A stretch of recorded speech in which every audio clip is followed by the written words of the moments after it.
بسم الله الرحمن الرحيم إذا جاء نصر الله والفتح ورأيت الناس يدخلون في دين الله أفواجا فسبح بحمد ربك واستغفره إنه كان توابا. எல்லாம் உள்ள அல்லாஹுவின் நல்லடியார்களே, துல்காதா மாதத்தினுடைய நிறைவு பகுதியில் நாம் அனைவரும் அமர்ந்திருக்கிறோம். பிறை பார்க்கப்பட்டு வருகிற அடிப்படையில் இன்று மாலை சந்தேகத்திற்குரிய நாள். இன்று மாலை பிறை பார்க்கப்பட்டு விட்டால் துல்ஹஜ் மாதத்தினுடைய முதல் நாள் நமக்கு துவங்கிவிடும். இந்த துல்ஹஜ் மாதத்தை பொறுத்தவரையிலையும் அல்லாஹு ரப்புல் ஆலமீன் நமக்கு வழங்கியிருக்கிற பல்வேறு மாதங்களில் இறைவனால் சிறப்பிக்கப்பட்ட பல மாதங்களிலே ஒன்று இந்த துல்ஹஜ்ஜினுடைய மாதம். திருக்குர்ஆனிலே அல்லாஹு ரப்புல் ஆலமீன் குறிப்பிடுகிறான், இன்ன இத்தத்த ஷுஹூரி இந்தல்லாஹி, அல்லாஹ்விடத்தில் மாதங்களின் எண்ணிக்கை இஸ்னா அஷர ஷஹ்ரன், மொத்தம் 12. அதன் தொடர்ச்சியில் அல்லாஹ் குறிப்பிடுகிறான், மின்ஹா அர்பஅத்துன் ஹுரும், அந்த 12 மாதங்களிலே 4 மாதங்கள் புனிதப்படுத்தப்பட்ட மாதங்கள். புனிதப்படுத்தப்பட்ட மாதங்கள் என்றால் என்ன பொருள்? அந்த மாதங்களிலே நீங்கள் போர் செய்யக்கூடாது, உங்களுக்கு நிர்பந்தமான சூழல் ஏற்பட்டாலே ஒழிய போர் செய்தே ஆக வேண்டும், அப்போதுதான் நாட்டு மக்களின் உயிரை, நமது உயிரை பாதுகாத்து கொள்ள முடியும் என்கிற ஒரு நிர்பந்த சூழல் ஏற்பட்டாலே தவிர மற்றபடி போர் செய்வதற்கு தடை செய்யப்பட்ட மாதங்கள். அப்படியான 4 மாதங்கள் உள்ளது என்று நபிகள் நாயகம் ஸல்லல்லாஹு அலைஹி வஸல்லம் அவர்கள் இந்த வசனத்தை ஒட்டி நமக்கு சொன்னார்கள். அந்த 4 மாதங்கள் என்ன? துல்காதா, துல்ஹஜ்ஜி, முஹர்ரம், ரஜப், இந்த 4 மாதங்கள். நபிகள் நாயகம் ஸல்லல்லாஹு அலைஹி வஸல்லம் அவர்களால் புனிதமிக்க 4 மாதங்கள் என்று சொல்லப்பட்டதின் ஒரு மாதமாகத்தான் இந்த துல்ஹஜ் மாதம் இருக்கின்றது. அது போகவும் இந்த மாதத்தினுடைய முதல் 10 நாட்களுக்கு பல்வேறு விதமான சிறப்புகள் உண்டு என்று நபிகள் நாயகம் ஸல்லல்லாஹு அலைஹி வஸல்லம் அவர்கள் சொல்கிறார்கள். வேறு எந்த நாட்களை காட்டிலும், இன்ன பிற மாதங்களில் உள்ள நாட்களை காட்டிலும் துல்ஹஜ் மாதத்தினுடைய முதல் 10 நாட்களுக்கு அல்லாஹு ரப்புல் ஆலமீன் பல்வேறு சிறப்புகளை வழங்கியிருக்கின்றான். நபிகள் நாயகம் ஸல்லல்லாஹு அலைஹி வஸல்லம் அவர்கள் சொல்கிறார்கள், மாமின் ஐயாமின் அல் அமலு சாலிஹு ஃபீஹா அஹப்பு இலல்லாஹி மின் ஹாதிஹில் ஐயாம்.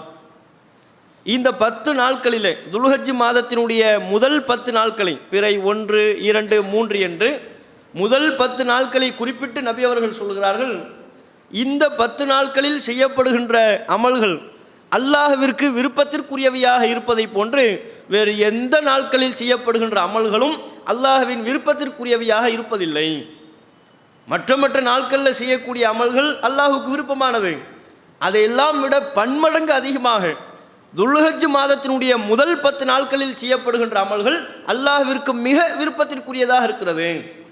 இந்த நாளில் செய்யப்படுகிற, இந்த 10 நாட்களில் செய்யப்படுகின்ற அமல்களை அல்லாஹ் விரும்புகின்ற அளவுக்கு வேறு எந்த நாளில் செய்யப்படுகின்ற அமல்களையும் அல்லாஹ் இந்த அளவுக்கு விரும்புறதில்லை. இப்படி நபிகள் நாயகம் சொல்றாங்க. அப்போ ஒரு நபித்தோழர் கேட்கிறார், அல்லாஹ்வின் தூதரே, வலல் ஜிஹாது யா ரசூலல்லாஹ், ஜிஹாதையும் விடமா? அல்லாஹ்வுடைய பாதையில் நடைபெறுகின்ற போரில் ஒருவர் பங்கேற்கிறார். ஜிஹாத் என்பது போர்க்களத்தில் பங்கேற்பது என்பது நாட்டு மக்களை காப்பாற்றுவதற்காக, அப்பாவி மக்களை காப்பாற்றுவதற்காக நடைபெறுகிற போரில் பங்கேற்பது எவ்வளவு சிறப்புக்குரிய ஒரு காரியம். அத்தகைய காரியத்தை விடவும் இந்த 10 நாட்களில் செய்யப்படுகின்ற அமல்கள் சிறப்பிற்குரியவையா என்று ஒரு நபித்தோழர் கேள்வி எழுப்புகிறார். அப்போது நபி அவர்கள் சொல்கிறார்கள், ஆம், வேறு எந்த நாட்களில் செய்யப்படுகின்ற நற்காரியங்களை விடவும், ஜிஹாத் என்கிற அறப்போரை விடவும் துல்ஹஜ் மாதத்தின் முதல் 10 நாட்களில் செய்யப்படுகின்ற காரியங்கள் மிக சிறப்பிற்குரியவைதான், ஒரே ஒருவரை தவிர. எவர் ஒருவர் அப்படி நடைபெற்ற போர்க்களத்திலே தன்னுடைய உயிரை இழந்து விட்டாரோ அந்த ஒருவருக்கு நிகராக இயலாது. அது அல்லாமல் ஒருவர் போர்க்களத்திலே பங்கு கொண்டு தன்னுடைய உயிரோடும் தனக்கு வழங்கப்பட்டிருக்கிற பொருளாதாரத்தோடும் திரும்பி வந்து விடுவாரே ஆனால் அவரை விடவும் இந்த முதல் 10 நாட்களில் செய்யப்படுகின்ற காரியம் அல்லாஹ்விற்கு விருப்பத்திற்குரியவைதான். முஸ்லிமில் பதிவு செய்யப்பட்டிருக்கிற நபிமொழி. இந்த ஒரு செய்தியை துல்ஹஜ் மாதத்தினுடைய முதல் 10 நாட்களுக்கு அல்லாஹ் வழங்குகின்ற சிறப்பு என்ன, ரப்புல் ஆலமீன் இந்த நாட்களுக்கு வழங்குகின்ற மகத்துவம் என்ன என்பதை மிக தெளிவாக நம்மால் புரிந்து கொள்ள முடியும். அப்படி சிறப்பிக்கப்பட்டிருக்கிற இந்த நாட்களை சிறப்புக்குரியவையாகவே நம்மில் பல பேர் கருதுவது கிடையாது. சாதாரணமாக இன்ன பிற சிறப்பு வழங்கப்பட்ட நாட்களை எல்லாம் நாம் கவனத்தில் கொள்கிறோம். ரமலான் மாதம் வந்துவிட்டால் அந்த மாதத்திற்கென்று ஒரு சிறப்பு உண்டு என்பதை நாம் புரிந்து வைத்திருக்கிறோம். அதற்கேற்ப அல்லாஹ்விடத்தில் நெருக்கம் பெறுவதற்குரிய வணக்க வழிபாடுகளை அந்த மாதங்களிலே அதிகப்படுத்திக் கொள்கிறோம். ஆஷூராவுடைய தினம் வந்துவிட்டால் அந்த நாட்கள் அல்லாஹ்விடத்தில் சிறப்புக்குரியவை என்பதை புரிந்து வைத்திருக்கிறோம். இறைவனிடம் அவனுடைய அருளை பெற வேண்டும் என்பதற்காக வணக்க வழிபாடுகளை அந்த நாட்களில் மேற்கொள்கிறோம். ஆனால் துல்ஹஜ் மாதத்தினுடைய முதல் 10 நாட்களுமே அல்லாஹ்விடத்தில் சிறப்புக்குரியவைதான். இந்த 10 நாட்களும் தனித்துவம் வாய்ந்த நாட்கள், இறைவனிடம் மகத்துவத்துக்குரிய நாட்கள் என்பதை நம்மில் பலரும் அறியாமல் இருக்கிறோம். நபி அவர்கள் இன்னும் ஒரு செய்தியிலே குறிப்பிடுகிறார்கள். அஹ்மத் என்கிற ஹதீஸ் கிரந்தத்தில் பதிவாக இருக்கிற நபிமொழி. நபி அவர்கள் சொல்கிறார்கள், மாமின் ஐயாமின் அலமு இந்தல்லாஹி வலா அஹப்பு இலைஹி அல் அமலு ஃபீஹின்ன. துல்ஹஜ் மாதத்தினுடைய முதல் 10 நாட்களில் செய்யப்படுகின்ற அமல்கள் அதை விட வேறு எந்த நாட்களில் செய்யப்படுகின்ற அமல்களும் அல்லாஹ்விடத்தில் மகத்துவத்துக்குரியதாக இருப்பதில்லை, விருப்பத்திற்குரியதாக இருப்பதில்லை. இந்த நாட்களில் செய்யப்படக்கூடிய அமல்கள் அல்லாஹ்விடத்தில் ரொம்ப மகத்துவத்துக்குரியது. இந்த முதல் 10 நாட்களில் செய்யப்படுகின்ற நற்காரியங்கள், நற்செயல்கள் அல்லாஹ்வின் அதீத விருப்பத்தை பெறக்கூடியது. மின் ஹாதிஹில் ஐயாமில் அஷர்.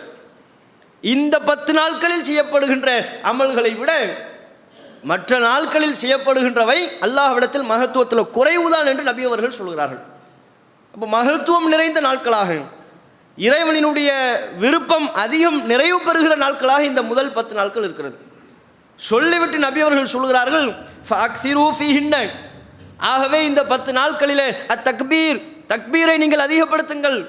ஒத்தஹ்லீல், லா இலாஹ இல்லல்லாஹ் என்று சொல்வதை அதிகப்படுத்துங்கள். ஒத்தஹ்மீத், அல்ஹம்துலில்லாஹ் என்று சொல்வதை, அல்லாஹ்வை போற்றி புகழ்வதை அதிகப்படுத்துங்கள் என்று நபி அவர்கள் பிரத்யோகமாகவே நமக்கு சொல்கிறார்கள். அஹ்மத் என்கிற ஹதீஸ் கிரந்தத்திலே பதிவு செய்யப்பட்டிருக்கிற நபிமொழி. துல்ஹஜ் மாதத்தினுடைய முதல் 10 நாட்கள் சிறப்புக்குரியவை என்று சொல்வதோடு இந்த நாட்களில் நாம் எப்படிப்பட்ட நற்காரியங்களில் ஈடுபட வேண்டும், எந்த மாதிரியான அமல்களில் நாம் கவனம் செலுத்த வேண்டும் என்பதையும் நபி அவர்கள் நமக்கு கோடிட்டு காட்டுகிறார்கள். அல்லாஹ்வை போற்றி புகழுங்கள், அதிகம் அதிகம் தக்பீர் சொல்லுங்கள், அதிகம் அதிகம் இறைவனை போற்றி புகழக்கூடிய விதத்திலே அல்ஹம்துலில்லாஹ் தஹ்மீது சொல்லுங்கள், லா இலாஹ இல்லல்லாஹ் சொல்லுங்கள் என்று நபி அவர்கள் நம்மளை உற்சாகம் ஊட்டுகிறார்கள், ஆர்வம் ஊட்டுகிறார்கள். நம்ம சொல்கிறோமா தக்பீர்லாம் இந்த நாட்களில் சொல்கிறோமா? இந்த முதல் 10 நாட்களில் அதெல்லாம் ஒரு திக்ருகளை, தஸ்பீகளை, தஹ்மீதுகளை அதிகப்படுத்த வேண்டிய நாட்கள் இந்த 10 நாட்கள். நம்ம தக்பீர்னா யார் சொல்ல வேண்டியதுன்னு நினச்சிட்டோம். ஹஜ்ஜிக்கு போகிறவங்க அவங்க சொல்லிட்டு போகணும், அல்லது குர்பானி ஆட்டை அறுக்கிறதுக்கு முன்னால் சொல்வார். கும்பலாக 4 பேர் 5 பேர் சேர்ந்துக்கிட்டு அல்லாஹு அக்பர் கபீரான்னு ஆரம்பிப்பாங்க. மார்க்கத்தில் இல்லாத கூடுதலான வாசகங்களையும் சேர்த்து கொண்டு குர்பானி கொடுக்கப்படுகிற ஆடோ மாடோ அதுவே மிரண்டு போகக்கூடிய அளவுக்கு எல்லாரும் சேர்ந்து அங்கே நின்று சொல்லுவாங்க. மாட்டாக இருக்கும்போது அல்லது ஆட்டையாக இருக்கும்போது ரசூலுல்லாஹ் சொல்ல சொன்னது பிஸ்மில்லா, பிஸ்மில்லா சொல்லி அறுத்துட்டு போயிட்டே இருக்க வேண்டியதுதான்.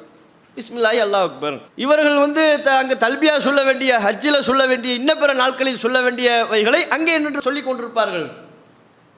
அப்போ நபிகள் நாயகம் ஸல்லல்லாஹு அலைஹி வஸல்லம் அவர்கள் துல்ஹஜ் மாதத்தினுடைய முதல் 10 நாட்களிலே நம்மை அதிகமாக அல்லாஹ்வை போற்றி புகழுமாறு, இறைவனை பெருமைப்படுத்துமாறு நமக்கு சொல்கிறார்கள். இறைவனை நினைவு கூற வேண்டிய நாட்களாக இந்த நாட்களை நபி அவர்கள் சொல்கிறார்கள். அதே போல இந்த 10 நாட்களில் ஒரு தினமாகத்தான் அரஃபாவுடைய தினம் அமைந்திருக்கிறது. துல்ஹஜ் மாதத்தினுடைய பிறை 9வது நாள் அது அரஃபாவுடைய தினம் என்று சொல்லப்படுகிறது.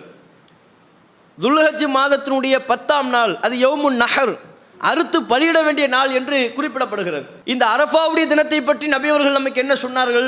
அந்த நாளிலே நோன்பு நோற்பதை சிறப்புக்குரிய ஒரு காரியமாக நபி அவர்கள் சொன்னார்கள். நபிகள் நாயகம் ஸல்லல்லாஹு அலைஹி வஸல்லம் அவர்களிடத்தில் அரஃபாவுடைய தினத்திலே நோன்பு நோற்பதை பற்றி கேட்கப்படுகிறது. அப்போது நபி அவர்கள் சொல்கிறார்கள், யு கஃபிரு சனத்தல் மாதியா வல் பாக்கியா. அந்த ஒரு நாளில் நோன்பு நோற்பது கடந்த ஓராண்டின் பாவத்திற்கும் அடுத்த ஓராண்டின் பாவத்திற்கும் பரிகாரமாக அமையும். தன்னிடத்துல கேள்வி கேட்கப்படுகின்ற பொழுது இந்த நாளை நோன்பு வச்சா என்ன சிறப்புன்னு கேட்கப்படுது. அப்போது நபி அவர்கள் அதற்கு பதிலாக விடையாக சொல்கிறார்கள், கடந்த ஒரு வருஷத்து பாவத்துக்குரிய பரிகாரம் அது. அது மட்டுமல்ல, அடுத்த ஒரு வருஷ பாவத்திற்குரிய பரிகாரமாகவும் அமையும். அப்படின்னா 2 வருட பாவங்கள், முன்னால் ஒரு வருஷம் பின்னால் ஒரு வருஷம், 2 வருட பாவத்திற்கு பரிகாரமாக நாம் ஒரு நாளில் நோக்கிற நோன்பு அமைகிறது. ஒரு நாள், அந்த ஒரு நாள் 24 மணி நேரமும் நம்ம நோன்பு வைக்க போகிறதில்லை, குறிப்பிட்ட நேரங்கள் தான் நோன்பு வைக்கிறோம். அந்த குறிப்பிட்ட நேரங்கள் நோன்பு நோற்பது நமக்கு 2 வருஷ பாவத்திற்கு பரிகாரமாக அமைகிறது என்று சொன்னால் அரஃபாவுடைய தினம் எவ்வளவு சிறப்புக்குரிய ஒரு தினம். எந்த அளவிற்கு அல்லாஹ் ரப்புல் ஆலமீன் அந்த நாளுக்கு அவ்வளவு சிறப்பை வழங்கியிருக்கிறான் என்று பாருங்கள். அல்லாஹ்வுடைய மன்னிப்பு வழங்கப்படுகின்ற நாள் அது. நபிகள் நாயகம் ஸல்லல்லாஹு அலைஹி வஸல்லம் அவங்க சொல்றாங்க, முஸ்லிமில் பதிவு செய்யப்பட்டிருக்கிற செய்தி, மாமின் யோமின் அக்ஸரு மின் யாத்திகல்லாஹு ஃபீஹா அப்தம் மினன் நார். அரஃபாவுடைய தினத்தில் நரக நெருப்பிலிருந்து அல்லாஹ் ரப்புல் ஆலமீன் அதிகமான அடியார்களை விடுதலை செய்வதை போன்று வேறு எந்த நாட்களிலும் அல்லாஹ் ரப்புல் ஆலமீன் நரகத்திலிருந்து தனது அடியார்களை விடுதலை செய்வது கிடையாது. முஸ்லிமில் பதிவு செய்யப்பட்டிருக்கிற செய்தி. துல்ஹஜ் மாதத்தினுடைய பிறை 9ஆம் நாள், அதுதான் அரஃபாவுடைய தினம் என்று சொல்கிறோம்.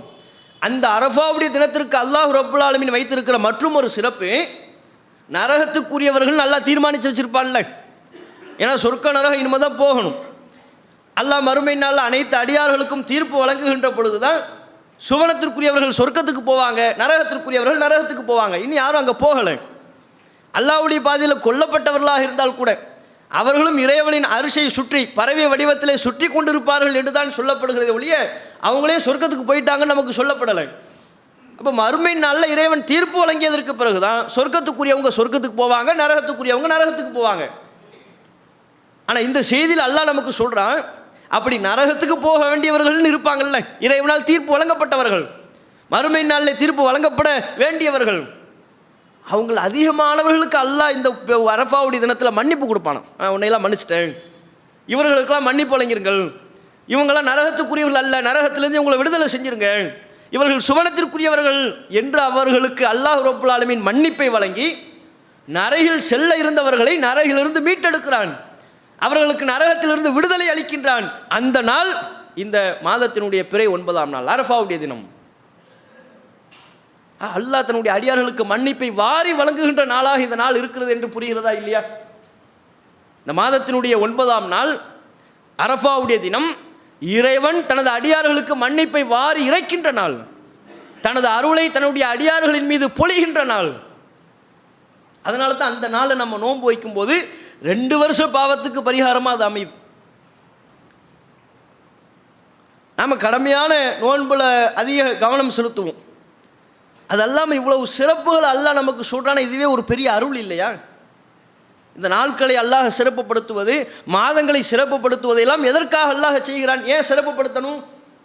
சில நிகழ்வுகளோடு சில காரணங்களோடு சிறப்புப்படுத்தப்பட்டவைகளாக இருந்தாலும் கூட இறைவனின் அடியார்களாகிய நாம் அந்த நாளை பயன்படுத்தி கொண்டு இறைவனிடத்தில் நெருக்கம் பெற வேண்டும் என்பதற்காக சிறப்புப்படுத்தலாம்.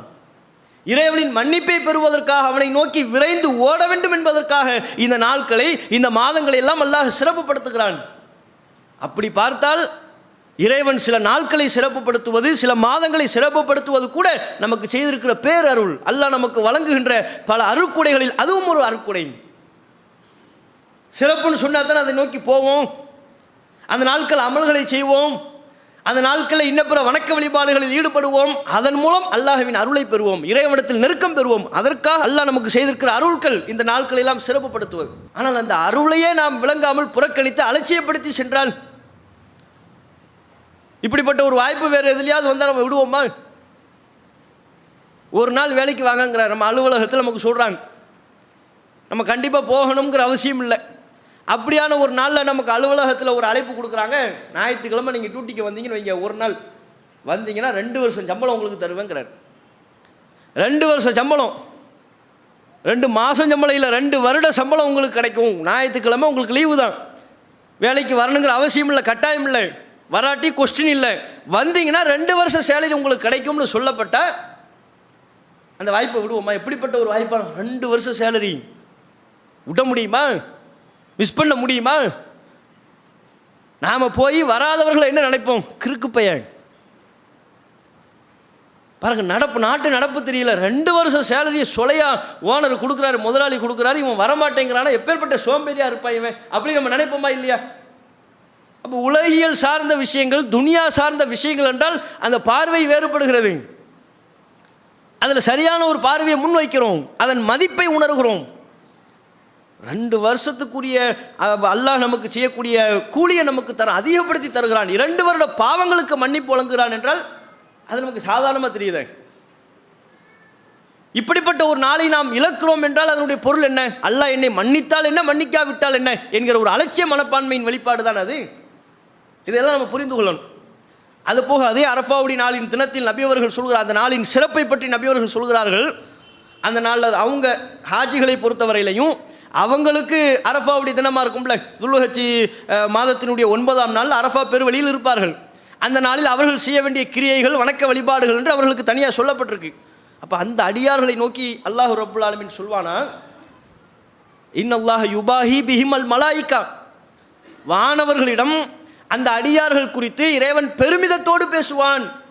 அரஃபாவுடைய தினத்தில் இருக்கிற அடியார்கள் குறித்து, அந்த ஹாஜிகளை குறித்து மலக்குமார்கள்ட்ட இறைவன் பெருமிதமாக பேசுவான். பார், என்னுடைய அடியார்களை பாருங்கள், மா அராத ஹாவுலா, இவர்கள் இடத்தில் என்ன கேட்கிறார்கள், என்ன நாடுகிறார்கள், எப்படிப்பட்ட என்னுடைய அடியார்கள் என்று அல்லாஹ் பெருமிதத்தோடு அந்த நாளில் அங்கு கூடி நிற்கிற அடியார்களை பற்றி மலக்குமார்களிடத்திலே பேசுவான் என்றால் இதுவும் இந்த நாளின் சிறப்பை பற்றி, இந்த நாளில் அல்லாஹுடைய கவனம் அதிகம் ஈர்க்கப்படுகிற ஒரு நாளாக இருக்கிறது என்பதை நமக்கு எடுத்து சொல்லுது. அதே போல் நீங்கள் பாருங்கள், இந்த அரஃபாவுடைய தினத்தை ஒற்றி வருகிற மற்றும் ஒரு செய்தி, உமர் ரலியல்லாஹு அன்ஹு அவர்களிடத்தில் ஒரு யூதர் வருகிறார். யூதர் வந்து உமர் அவர்களிடத்தில் கேட்குறாங்க, யா அமீர் அல் முஃமினீன், மோமின்களுடைய அமீர், நீங்கள் தானே மோமின்களுக்கு அமீர், உங்களிடத்தில் ஒரு வசனம் இருக்கின்றது, நீங்கள் அந்த வசனத்தை ஓதுகிறீர்கள், அப்படிப்பட்ட ஒரு வசனம் எங்களுக்கு வழங்கப்பட்டிருக்குமையானால் அந்த வசனம் அருளப்பட்ட நாளை நாங்கள் பண்டிகை தினமாக கொண்டாடுவோம், நீங்கள் அதை கவனிப்பார் இல்லாமல் இருக்கிறீங்க என்று உமர் அவர்கள்ட்ட சுட்டி காட்டுறாங்க. நீங்கள் ஒரு வசனத்தை ஓதுகிறீர்கள் முஸ்லீம்கள், நீங்கள் அது போன்ற வசனம் எங்களுக்கு அருளப்பட்டிருந்தால் அந்த நாளை நாங்கள் பண்டிகை தினம் என்று அறிவித்திருப்போம், ஈதாக பெருநாளாக கொண்டாடி இருப்போம், அப்படிப்பட்ட சிறப்புக்குரிய வசனம், அது நீங்கள் கண்டு காணாமல் இருக்கிற மாதிரி தெரியுதேன்னு உமர் அவர்கள்ட்ட சொல்கிறாங்க. இது புகாரி முஸ்லீமில் பதிவு செய்யப்பட்டிருக்கிற செய்தி. அப்போ உமர் அவங்க திருப்பி கேட்குறாங்க, ஐயோ ஆயத்தின், அது என்ன வசனம் அது அப்படின்னு கேட்குறாங்க. அப்போ யூதர் சொல்கிறார், முஸ்லிம் அல்லவர் யூதர் சொல்கிறார் அந்த வசனத்தை, அல் யோம அக்மல்து லக்கும் தீனக்கும் வ அத்மம்து அலைக்கும் நிஅமதி வ ரதீது லக்குமுல் இஸ்லாம தீனா, இந்த வசனம் தான் அது. இன்றைய தினம் உங்களுடைய மார்க்கத்தை உங்களுக்காக பரிபூர்ணப்படுத்தி விட்டேன், என்னுடைய அருட்கொடைகளை உங்களுக்கு நான் பூரணமாக்கி விட்டேன், இஸ்லாத்தை உங்கள் வாழ்க்கை நெறியாக நான் பொருத்தி கொண்டேன், அல்லாஹ் ரப்புல் ஆலமீன் சொல்வதை போன்ற அந்த வசனம், இறைவன் சொல்லுகின்ற வசனம், அதை குறிப்பிட்டு யூதர் சொல்றார், இந்த வசனம் தான் அது. இது மாதிரி எங்களுக்கு ஒரு வசனம் இருந்துச்சுன்னு வைங்க, அந்த நாளை நாங்கள் பெருநாளாக கொண்டாடி இருப்போம்ங்கிறார். அப்போ உமர் அவர்கள் திருப்பி சொல்கிறார்கள், நீங்கள் சொல்கிற வசனத்தை நான் நன்றாக அறிவேன், அது எந்த நாளில் அருளப்பட்டது என்பதை அறிவேன், அது எந்த இடத்தில் அருளப்பட்டது என்பதை அறிவேன். அது அரஃபாவுடைய நாளில் அருளப்பட்டது, அரஃபா பெருவெளியில் அருளப்பட்டது, அந்த தினம் ஜும்மாவுடைய தினமாக இருந்தது, அப்போது அருளப்பட்ட வசனம் அது என்று உமர் அவர்கள் அந்த யூதருக்கு பதில் அளிக்கிறார்கள். இதில் நம்ம 2-3 கருத்துக்களை நீங்கள் எடுத்துக்கொள்ளலாம். பாருங்கள், இந்த வசனம் அல் யோம அக்மல்து லக்கும் தீனக்கும் என்கிற இந்த வசனம் கூட அரஃபாவுடைய தினத்தில் அருளப்பட்ட வசனம். அந்த வசனத்தினுடைய மகிமையை யூதர் சொல்கிறார். அந்த வசனத்தை பற்றி முஸ்லீம்கள் சரியாக புரிந்து வைத்திருக்கிறார்களா, அதன் மகிமையை பற்றி அறிந்து வைத்திருக்கிறார்களா? இறைவனின் புறத்திலிருந்து மனித சமுதாயத்துக்கு காட்டப்பட வேண்டிய நல்வழிகள், அறிவுரைகள் அனைத்தும் பூர்ணமாக்கப்பட்டு விட்ட நாள் அரஃபாவுடைய தினம். உங்களுக்கு நான் எல்லாம் தர வேண்டிய அனைத்து செய்திகளையும் தந்துவிட்டேன்.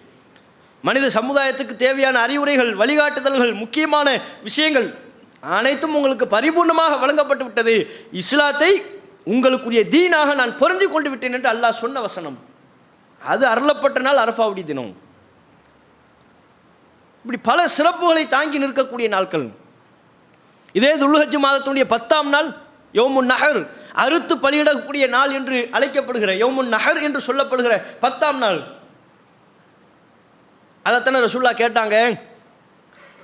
தன்னை சுற்றி மக்காவில் உள்ள லட்சோப லட்ச மக்கள் கூடி இருக்கக்கூடிய சபையிலே நபி அவர்கள் கேட்டார்கள், இது எந்த மாதம்? துல்ஹஜ் மாதம். சஹாபாக்கள் சொன்னாங்க துல்ஹஜ் மாதம். சஹாபாக்கள் அப்படி ரசூல்லா கேட்கும்போது சஹாபாக்களுக்கு ஒரு சந்தேகம் வருதான், இன்னும் திடீர்னு ரசூல்லா எந்த மாதம்னு கேட்குறாங்க, இந்த மாதத்தினுடைய பேரை மாற்ற போகிறாங்களோ, இந்த மாதத்தின் பெயரை மாற்றி வேறு பேராக அறிவிப்பு செய்ய போகிறார்களோ என்று எங்களுக்கு தோன்றியது. அந்த அளவுக்கு ரசூலுல்லாவுடைய கேள்வி இருந்துச்சா. இது எந்த மாதம் அப்படின்னு கேட்குறாங்க. துல்ஹஜ் மாதம். இது எந்த ஊர்? மக்கா. இது எந்த நாள்? துல்ஹஜ் மாதத்தின் 10ஆம் நாள். அப்போது நபி அவர்கள் சொல்கிறார்கள், இந்த ஊர் எவ்வளவு புனிதமோ, இந்த மாதம் எவ்வளவு புனிதமோ, இந்த துல்ஹஜ் மாதத்தின் 10ஆம் நாள் எவ்வளவு புனிதமானதோ அது போன்று மனிதர்களின் உயிர்கள், அவர்களின் உடைமைகள், அவர்களுடைய மானங்கள் உங்களுக்கு புனிதமாக்கப்பட்டு விட்டதுன்னு சொல்றாங்க. மக்கா எவ்வளவு புனிதமானது, மக்காவில் அமையப்பட்டிருக்கிற காபா எவ்வளவு புனிதமானது, துல்ஹஜ் மாதம் எவ்வளவு புனிதமானது, இந்த மாதத்தின் 10ஆம் நாள் எவ்வளவு புனிதமானது. அதற்கு நிகரான புனிதம் உங்கள் ஒவ்வொருவரின் உயிருக்கு இருக்கிறது. அதற்கு நிகரான புனிதம் உங்கள் ஒவ்வொருவரின் உடைமைகளுக்கு இருக்கின்றது, உங்கள் ஒவ்வொருவரின் மானங்களுக்கு இருக்கின்றது என்று நபி அவர்கள் சொன்னார்கள். இதிலையும் நபி அவர்கள் துல்ஹஜ் மாதத்துடைய 10ஆம் நாளின் சிறப்பை நமக்கு எடுத்து சொல்கிறார்கள். இப்படி பல சிறப்பு வாய்ந்த இந்த நாட்களில் நம்ம சமுதாய மக்கள் எப்படி நடந்து கொள்கிறார்கள் என்று பார்த்தால், ஒரு சாரார் வணக்க வழிபாடு என்கிற பேரில் வரம்பும் இருக்கிறார்கள். துல்ஹஜ் மாதத்தினுடைய 10 நாள் நம்ம அந்த தொழுகையை தொழுகணும், மார்க்கத்தில் இல்லாத நபிகள் நாயகம் காட்டாத பல்வேறு வணக்க வழிபாடுகள் என்கிற பேரில் அவர்களாகவே புகுத்திக் கொள்வது. அதை செய்ய வேண்டும், இதை செய்ய வேண்டும், தொடர்ந்து நோன்பு வைக்க வேண்டும், இவங்களாகவே மக்களுக்கெல்லாம் கட்டாயமாக்குறது. நபி அவர்கள், நபிகள் நாயகம் ஸல்லல்லாஹு அலைஹி வஸல்லம் அவர்கள் இந்த 10 நாட்களை சிறப்புக்குரியது என்று சொன்னாலும் கூட தொடர்ந்து இந்த நாட்களில் நோன்பு வைக்கவில்லை. அரஃபாவுடைய தினத்தில் தான் நோன்பு வைத்தார்கள்.